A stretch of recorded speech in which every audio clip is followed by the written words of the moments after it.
Hello everyone, हमारा section 106 तक हो गया था। आज हम आगे देखते हैं। देखिए सेक्शन 107 सबसे पहले आपको ध्यान रखना है प्रिजम्पशन से रिलेटेड है। ठीक है, प्रिजम्पशन किस चीज़ की? यहाँ पे कोर्ट प्रिज्यूम करता है कि वो जो व्यक्ति है जिसकी बात की गई है सेक्शन में कि वो 30 सालों के अंदर जिंदा था, तो उसके लिए कोर्ट ये प्रिज्यूम करेगी कि जी हाँ वो जिंदा था। ठीक है, जीवित रहने की उपधारणा की बात की गई है धारा 107 में।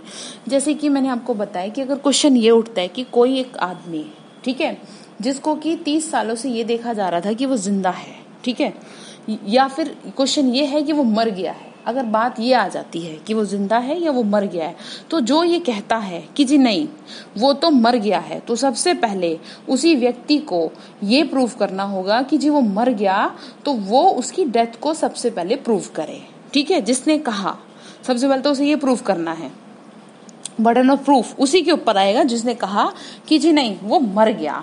फिर कैसे मरा, कब मरा, ये भी प्रूव करना है, ये भी आपको ध्यान रखना है। यानी कि अगर क्वेश्चन ये उठता है कि कोई पर्सन जिंदा है या मर गया है और ये शो कर दिया जाता है कि जी वो 30 सालों से तो जिंदा था, ठीक है, यानी कि 30 सालों में जिंदा था। ये ऐसे है जैसे सपोज आप जहाँ रहते हैं, आपका बहुत पुराना घर है और आसपास के लोग आपको बहुत टाइम से जानते हैं, कोई 20 साल से जानता है, कोई 25 साल से जानता है, तो जो आप लोगों को जानते हैं उनकी नॉलेज में था जी ये आदमी तो हमारे बगल में ही रहता था, ये तो जिंदा था।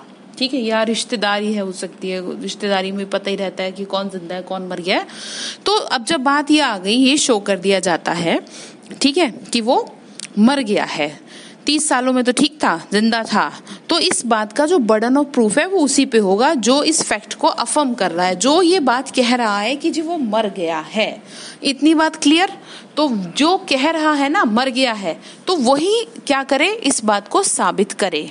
सबसे पहली बात डेथ को प्रूव करे, कैसे मरा, कब मरा, क्यों मरा, ये प्रूव करे। ये सारी चीज उसे प्रूव करनी है। अब सेकेंड थिंग इज, आपको यहाँ ये ध्यान रखना है, ये जो कोर्ट की प्रिजम्पशन है ये रिब्यूटेबल प्रिजम्पशन है, यानी इसको रिबर्ट किया जा सकता है। रिबर्ट तब किया जा सकता है आप सफिशिएंट एविडेंस देके, कॉन्ट्राडिक्ट करने वाले एविडेंस दीजिए। ठीक है, जब आप कॉन्ट्राडिक्ट करने वाले एविडेंस देंगे या कॉन्ट्ररी एविडेंस उस चीज के लिए प्रूव करेंगे, तो क्या है उस चीज को आप वो कर सकते हैं, उसका खंडन कर सकते हैं। यानी कि ये कोर्ट की खंडनीय उपधारणा है, एविडेंस देकर इसको खंडन किया जा सकता है। ठीक है, ये कोई कंपलसरी प्रिजम्पशन नहीं है कि जी नहीं कोर्ट तो मानेगा ही मानेगा, शैल और मे, आई थिंक आपको याद होगा। तो इसमें कोर्ट के लिए कुछ भी बाउंड नहीं है, आप एविडेंस ले आओ, ठीक है, एविडेंस लाओगे, एविडेंस के बिहाफ पे बात खत्म, जैसे भी एविडेंस होंगे उसके बिहाफ पे हो जाएगा। तो जो इम्पोर्टेंट बात आप इसको इसमें ध्यान रखनी है वो ये ध्यान रखनी है कि अगर कोई कह रहा है कि जी वो तो जिंदा नहीं है, वो तो मर गया है, तो कोर्ट ये कह रहा है कि जो कह रहा है ना, जो इस बात को कह रहा है उसी के ऊपर है बर्डन ऑफ प्रूफ। ठीक है, इस सेक्शन में इतना ही लिखा है। बेरेक की लैंग्वेज को देखते हैं। बेरेक में लिखा है burden of proving death of person known to have been alive within 30 years। It means उस व्यक्ति की मृत्यु साबित करने का भार जिसका 30 वर्ष के भीतर जीवित होना ज्ञात है, कि 30 साल से तो जिंदा था।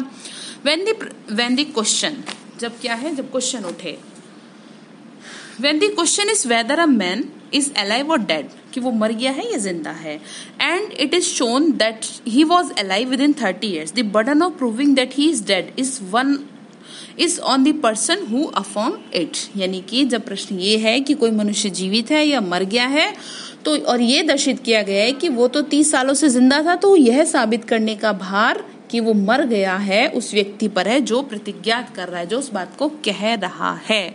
ठीक है, तो 107 क्या है, प्रिज्यूम करेगी कोर्ट सेक्शन 107 को। ठीक है, किस चीज के लिए? टू बी अलाइव, यानी कि जीवित रहने की उपधारणा करेगी इसमें। ठीक है, और जो अब आपका सेक्शन 108 है और 107, इन दोनों को साथ साथ पढ़ेंगे तो ज्यादा अच्छा रहेगा। 10 जो आपका 8 है उसमें किस चीज के लिए प्रिज्यूम करेगी? डेथ के लिए। ये क्या है? मृत्यु की उपधारणा करेगी। आप ध्यान रखेंगे 107 में जीवित रहने की उपधारणा करेगी और 108 में मृत्यु की उपधारणा करेगी। 108 में देखिए क्या लिखा हुआ है, मैं आपको बता देती हूँ। इसको एक तरह से प्रोवाइजो भी कहा जाता है, इसमें लिखा भी है, इसका जो स्टार्ट हो रहा है सेक्शन वो प्रोवाइजो से स्टार्ट हो रहा है, परंतु ठीक है ना। देखिए इसमें यह कहा गया है कि अगर जिंदा होने या मरे होने का कोई भी क्वेश्चन आपके सामने आता है और ये प्रूव कर दिया जाता है कि नेचुरली जिन लोगों के द्वारा उस आदमी को सुना जाता है, जैसे कि मैंने अभी आपको एग्जांपल दिया, आपके पड़ोसी, आपके रिश्तेदार, आपका कोई जानने वाला, कि जिन लोगों की नॉलेज में आप हो, ठीक है, सुना जाता है, लेकिन वो 7 सालों में, उसमें कितनी बात करी थी हमने, 30 साल की, लेकिन वो 7 सालों में उन लोगों द्वारा, जिन लोगों के द्वारा वो नेचुरली सुना जाता, सुना नहीं गया, ना ही किसी ने उस आदमी को 7 सालों के अंदर देखा, ना ही किसी की नजर पड़ी, कुछ पता ही नहीं चला कहाँ गया वो, तो कोर्ट इस बारे में ये प्रिज्यूम करेगा जी वो तो मर गया। ठीक है, क्या प्रिज्यूम करेगा कि वो मर गया। इसमें जो आपको एग्जाम के पॉइंट ऑफ व्यू से ध्यान रखना है वो ये ध्यान रखना है, नेचुरली। क्या नेचुरली? नेचुरली वो आदमी जिन लोगों की नॉलेज में था, ठीक है, कि वो जिंदा, सुना जाता, देखा जाता, कहीं तो दिखता, किसी गांव बस्ती में कहीं तो होता, रिश्तेदारी में कोई तो बता देता कि वो जिंदा है, लेकिन वो कहीं सुना ही नहीं गया, देखा ही नहीं गया, तो कोर्ट क्या प्रिज्यूम करेगी जी मर गया वो। ठीक है, यानी कि प्रिजम्पशन ऑफ डेथ, नहीं तो वो जिंदा है। अगर कोई कहता है जी नहीं, पहली बात प्रिजम्पशन ऑफ डेथ आपको ध्यान रखना है एग्जाम के पॉइंट ऑफ व्यू से। दूसरी बात, अगर वो जिंदा है तो बर्डन ऑफ प्रूफ उसी पे होगा जो कह रहा है जी हाँ जिंदा है, ये तो जिंदा था। एक केस भी था, उसमें भी ये डिसाइड किया गया था कि अगर कोई भी पर्सन 7 सालों में उनके द्वारा सुना जाता, जिनके द्वारा नेचुरली वो सुना जाता या देखा जाता, तो और वो नहीं हुआ फिर, ठीक है, यानी कि अगर वो जिंदा होता तो कोर्ट, अगर वो जिंदा होता तो सुना जाता, और अगर नहीं सुना गया तो कोर्ट यही प्रिज्यूम करेगा कि वो मर गया है। और अगर कोई डिनाई करता है इस बात को, किस बात को, कि जी नहीं वो जिंदा है, तो बर्डन ऑफ प्रूफ उसी पे शिफ्ट हो जाएगा। तो इस बात को आप बहुत अच्छे से ध्यान रखेंगे। 107 मरने की, 107 जिंदा रहने की बात कर रहा है और 108 मरने की बात कर रहा है, दोनों ही क्या है, कोर्ट की प्रिजम्पशन है। और अगर कोई कहता है, डिनाई करता है, तो वो शिफ्ट हो जाएगा बर्डन ऑफ प्रूफ उसी पर। बेरेक को देखते हैं क्या कह रहे हैं, ठीक है। सेक्शन 108 में लिखा है burden of proving that person is alive who has not been heard for 7 years, यानी कि provided that when the question is whether a man is alive और डेड, यानी कि क्वेश्चन जब ये है कि कोई मनुष्य जीवित है या मर गया है, तो ये साबित किया गया है कि उसके बारे में 7 वर्ष से उन्होंने कुछ नहीं सुना, है ना, and it is proved that he has not been heard of for 7 years by those who would naturally have heard of him, ठीक है, जिन्होंने, जिसके बारे में वह जीवित होता तो स्वाभाविकता सुना होता। तो ये साबित करने का भार कि वो जीवित है उसी व्यक्ति पे चला जाता है जो उस चीज को अफर्म कर रहा है, यानी जो बर्डन ऑफ प्रूविंग है that he is alive is shifted to the person who affirms it. Clear?